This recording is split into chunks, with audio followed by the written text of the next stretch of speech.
I started playing soccer for boys club, the Boys and Girls Club, back down by Central Junior High School when my dad was a teacher. And I always played a year ahead of myself on my brother's team. And it wasn't our team, it was me playing on his team. And that carried through all the way through my youth soccer. And that was okay, I mean, that was fine. It just, created a perseverance and stubbornness in me that I apparently needed later in life. As a player, some of his friends tell me about how he wasn't the biggest guy out on the field, but he played pretty big. He's the little guy up front who you don't want to play against. He wasn't the nicest guy on the field, I heard, but he definitely got the job done. I played on the Canadian national team on the youth team.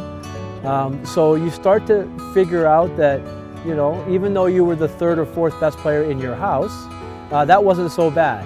And then I started to get invited to the BC team and the Canadian team, and I just got tremendously strong and tremendously fit and played at a level that I hadn't played at before.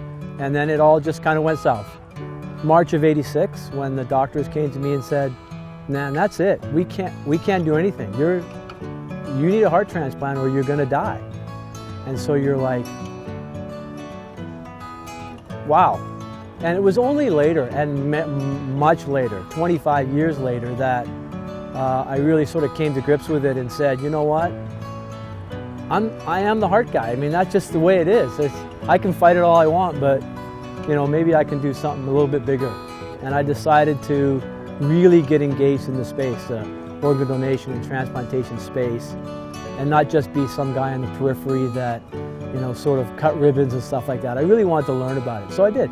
He didn't want to be the heart guy, and now he's kind of embracing it and using it to set himself on a platform to spread awareness. It's just kind of like, wow, he's something special.